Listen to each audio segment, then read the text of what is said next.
Yan, ready na ating mga sangkap para sa ating lulutuin na mugo. Yan.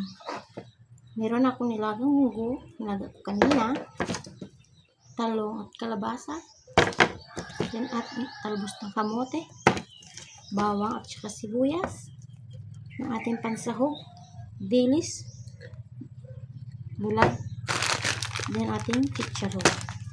Ready na ang ating mga sangkap. Umpisa na natin magluto. Una, ibutang ang kalaha sa kalan. Aso-aso ba? Pag mainit na ang kawali, lagay tayo ng kunting mantika.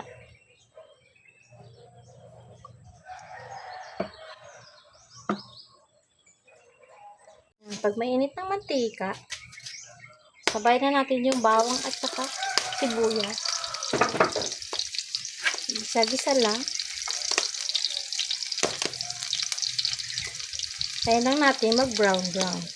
Yan yung ating view. Yan. View sa labas.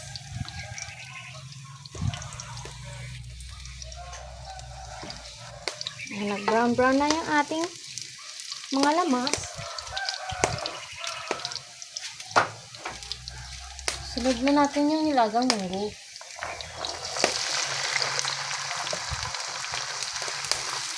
Gisa-gisa lang natin. Halo-haloin.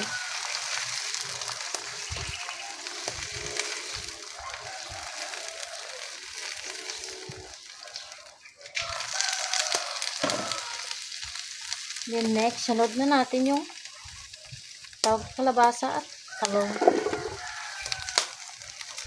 Wala ako pang takip. Yung takpan lang. Ayan, nagisa-gisa na natin ng konti. Lagyan na natin ng tubig. Kunting tubig lang. Ayaw ko kasi na masyadong masabaw yung ating gulay. Ayan, lagay na natin yung ating dilis. Para manuot yung lasa. Lagyan natin konti. Timplahan na rin natin ng asin. Wala na itong asin, taghirap na. Natin lahat.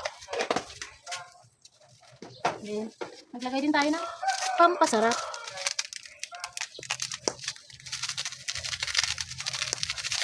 Ito yung butas.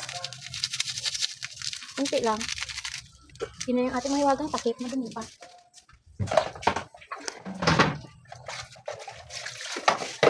Takpan lang natin. O diba, ang cute ng takip.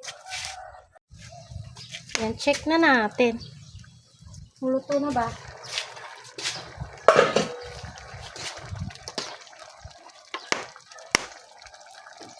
Okay na yan. Matigas kasing klaseng talong ito. Tikman natin. Sakto lang lasa. And then, nilunod na ng talbos ng kamote.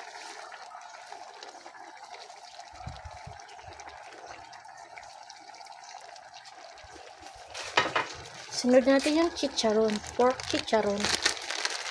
Buhos na natin lahat.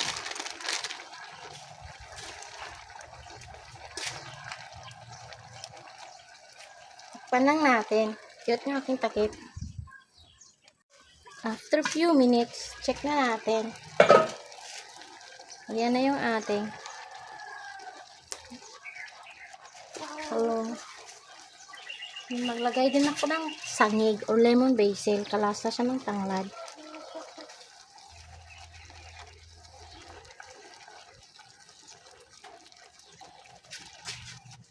Then, takpan at hanguin. Luto na yan.